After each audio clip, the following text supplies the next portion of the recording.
Greetings, friends. It's an honor once again to welcome you back to Rick's Garage. I have a very brief video for you today. Over the past year, I've posted a number of videos on these Daytona Crossbeam attachments. And I've been getting comments that some of you have been having trouble installing them. The main issue is getting this little nut off of the original saddle. These get on there pretty tight. So I'm going to show you how I remove them. First of all, take a very small screwdriver and pry up the pad and put it aside. This is the nut that everybody's having trouble with. You're going to need a 10mm Allen wrench. And you put it on there, and no matter what you do, hammer on it, you can't get it off. It's quite frustrating. So I'll show you what to do. First of all, move it up against the wall in your garage.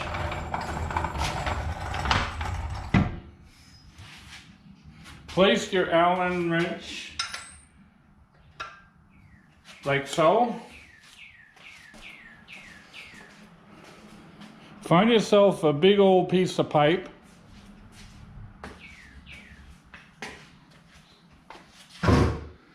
With the jack up against the wall, put your foot right here. I hope you can see where my foot is. Put your long pipe on your Allen wrench and give it a good twist, and it comes right loose. So that's the secret to getting that nut loose. Have it up against the wall, put your foot like so, and get yourself a big old pipe.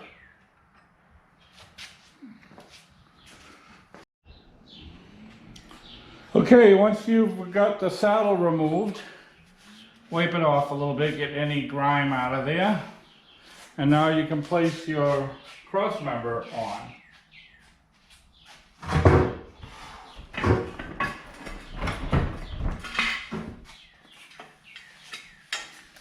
So place your cross member on, and there's a little bit of play there, so try to center it over the hole where your saddle was. So this has a washer. You want to make sure you have it with the washer on. And you drop it into the hole. Take your 10mm Allen wrench and turn it. Now, you can see nothing's happening here. It's not going in. That's because I don't have it lined up just right. So I'm going to kind of shift it around a little bit till I get that going in.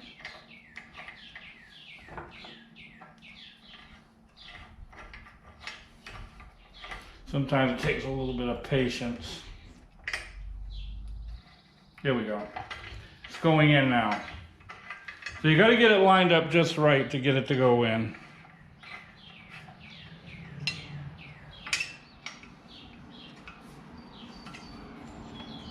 If you tighten it all the way, this thing won't move. So you want it a little bit loose, so at least so you can turn this like this.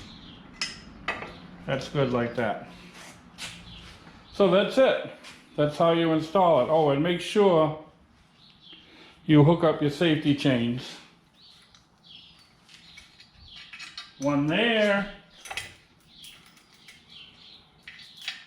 and one there. Oops, that one didn't stay on. Okay, so that's it. That's how you install it. The biggest issue is just getting the original saddle nut out. Alright, so I want to thank you for watching Rick's Garage. Before I go, I will post 2 videos to your left. If you feel that one or the other is of interest, by all means click on them. And to your right will be a picture of my avatar on the phone of my trusty German Shepherd. Feel free to click on that if you wish to subscribe. Thanks again, and we hope to see you all really, really soon.